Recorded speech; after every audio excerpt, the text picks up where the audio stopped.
नमस्कार, स्वागत है आपका विंध्य भारत में। मैं आपके साथ साक्षी गुप्ता। आइए बढ़ते हैं। जिला न्यायालय के वरिष्ठ अधिवक्ता लक्ष्मण द्विवेदी ने विधायक के खिलाफ कही बड़ी बात। सांसद रीति पाठक उनकी बच्ची के उम्र के समान है। भाजपा ने उन्हें प्रत्याशी बनाया, उनका विजय होना तय है। अधिवक्ता लक्ष्मण द्विवेदी ने आगे कहा कि भाजपा ने इस बार अच्छा किया। याद फिर से केदारनाथ शुक्ला को टिकट मिलता तो भाजपा की काफी हार होती। सही समय पर एक अच्छी सांसद रीति पाठक को सीधी विधानसभा में टिकट मिला, जिससे उनका काफी जन आधार है आगे। सिहावल विधानसभा को लेकर भी अधिवक्ता एवं भाजपा नेता ने क्या कहा, सुनी पूरी रिपोर्ट जगन्नाथ द्विवेदी के साथ। आरोप यह भी लगाया जा रहा है कि बाहरी प्रत्याशी यहाँ उतारा गया है भाजपा से। ये तो नादान कोई लगाता हो। रीति पाठक काहे की बाहरी है? रीति पाठक की यहाँ जमीन है, सीधी में घर है, सीधी में 10 वर्ष से वो पहले से बल्कि 15 वर्ष से तो स्थायी रूप से सीधी में रह रही हैं। जिला पंचायत सदस्य थी, अध्यक्ष थी और 2 बार सांसद थी, निरंतर सीधी में रही। सीधी में उनकी ज़मीन है, सीधी में उनके मकान हैं। कैसा बाहरी कहाँ से होता है? किसे बाहरी कहते हैं? और बाकी तो यहाँ सब कालांतर में चले जाएंगे तो सब बाहरी हैं। यहाँ कौन रहा? सब माइग्रेट करके आए हैं धीरे धीरे कर। तो रीति पाठक के बाहरी का तो मुद्दा ये कहीं कोई विरोधी कहता भी हो, पब्लिक में ये कहीं मुद्दा नहीं है। ये तो इसका कोई मतलब नहीं। सिहावल में क्या हालत है? सिहावल में भी भारतीय जनता पार्टी आज आपका गृह क्षेत्र है वो भी। हाँ, सिहावल है और हमारे तमाम लोग हैं सिहावल में। हम सिहावल में काम भी किए हैं राजनीति। सिहावल में भी भारतीय जनता पार्टी के जीतने की प्रबल संभावना है, बड़े आसार हैं, इसलिए कि वहाँ भी बदलाव की बयार बह रही है। वहाँ भी वर्तमान विधायक के व्यवहार से, कार्यों से लोग असंतुष्ट हैं।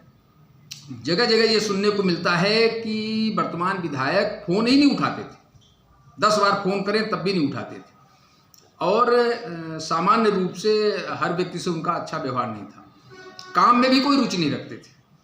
तो जहाँ तक मेरी एनालिसिस है और मुझे जो सुनने में मिल रहा है और जहाँ तक मैं देखा हूँ, तो मैं तो आश्वस्त हूँ कि भारतीय जनता पार्टी। प्रियंका गांधी कल आ रही हैं लास्ट सभा का संबोधन करने बाहरी में।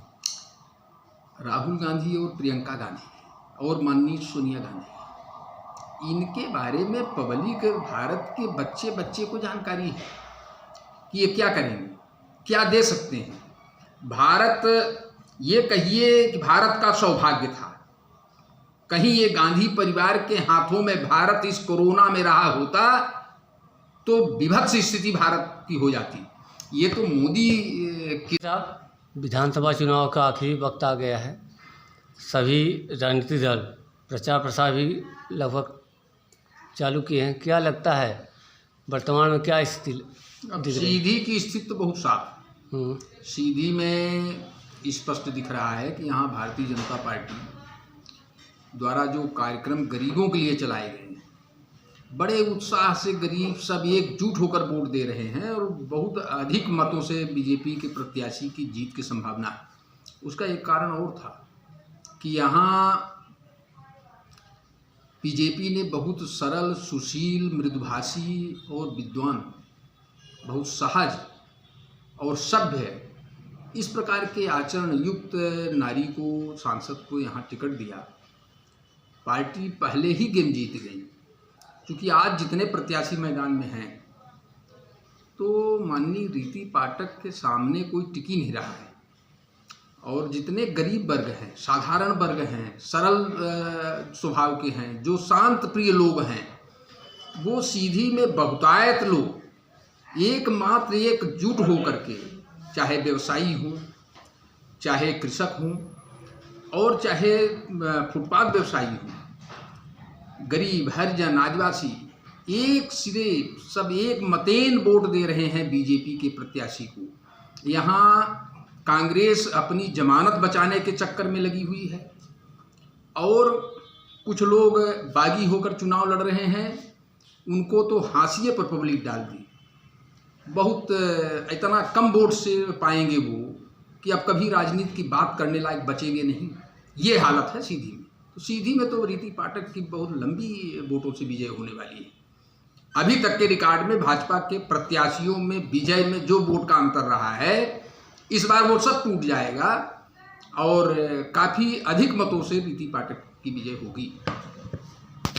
यहाँ मोदी जी आ चुके हैं, सीधी की धरती पर मोदी जी का आगमन हो गया है, जो विश्व स्तर के नेता माने जाते हैं, फर्स्ट रेटिंग में। एक निवेदन, कर्नाटक में मोदी जी काफ़ी चुनाव प्रचार किए लेकिन सफलता नहीं कर्नाटक मिली। की कुछ परिस्थितियाँ अलग थी। तो मोदी का असर वहाँ नहीं पड़ा। नहीं पड़ा है, मोदी जी के असर के कारण ही वहाँ हमारी सम्मानजनक सीटें आई हैं, लेकिन कुछ वहाँ स्थानीय परिस्थितियाँ ऐसी थी और कुछ कांग्रेस के झूठे आश्वासन में पब्लिक भ्रमित होकर के वोट दी थी। आज पश्चाताप कर रही है। अब देखिएगा लोकसभा में सुपड़ा साफ हो जाएगा कांग्रेस का। आप कभी राजनीतिक क्षेत्र में सक्रिय रहते थे, पदाधिकारी भी थे, वर्तमान में आप समय नहीं दे पा रहे हैं राजनीतिक क्षेत्र में, क्या वजह है? अब 10 वर्ष पूर्व हम राजनीतिक क्षेत्र में बड़े तन्मयता से कार्य करते थे और निष्ठा से हमने काम किया है। अपनी चाय लोगों को पिलाया है। किसी के काम के लिए गए होंगे किसी अधिकारी के पास, तो उस दिन उसकी चाय पीने का प्रयास नहीं किया। हमने निष्ठा से कार्य किया था, ईमानदारी से जनता की सेवा के लिए कार्य करता था, जो कार्यकर्ता का स्तर होता है। चूँकि हम वकालत पेशे में हैं और हमारे पास मामले बहुत अधिक हैं, तो मामले की अधिकता के कारण हम राजनीति में समय देने में अपने आप को मजबूर पाए और मजबूरी के कारण हमने वर्ष 2014 में जैसे ही माननीय सांसद जी विजयी हुई हैं, वैसे ही उनको विजय का धन्यवाद दे करके और इसके बाद से हमने राजनीति से, सक्रिय राजनीति से संन्यास ले लिया। अपनी वकालत की व्यस्तता से बाकी भारतीय जनता पार्टी की नीतियों के बारे में जिसको जानकारी होगी वो आजीवन कभी भारतीय जनता पार्टी का विरोध नहीं कर सकता। भारतीय जनता पार्टी का विरोध करते हैं वो लालची नेता जिन्हें मंत्री चाहिए कि हमको मंत्री ही मिल जाए, हमको विधायकी ही मिल जाए, हमको पार्टी का पद ही मिल जाए। इतना जरूर था कि हम इस प्रकार के स्वभाव के लोगों को कभी नहीं पसंद किए कि पद पर पदस्थ हों और अंदर कुछ और हो, बाहर कुछ और हो। इस प्रकार के लोगों से मैं घृणा करता रहा हूँ और आज भी मुझे जब मालूम होता है किसी भी दल में कोई व्यक्ति है, दल में कहीं है और दल के बाहर बातें करता है या इच्छा रखता है, ऐसे लोग गंदे होते हैं। इनका न समाज में प्रभाव पड़ता है, न इनसे वोट में प्रभाव पड़ता है, न इनको कोई वजूद होना चाहिए, न इनका कोई महत्व होना चाहिए। चलिए ठीक, धन्यवाद।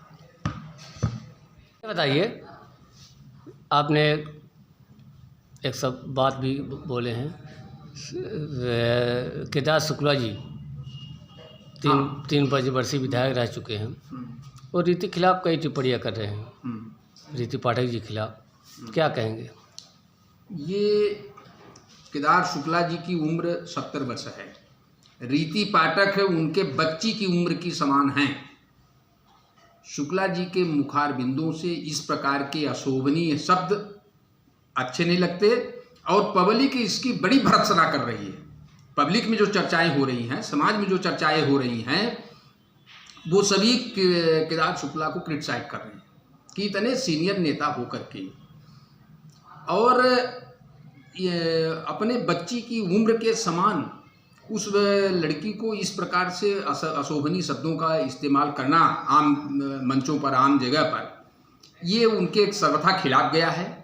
और कम से कम वोट में जो सीमित हो रहे हैं वो उसमें उनके इस बोलचाल का भी एक बहुत बड़ा प्रभाव है।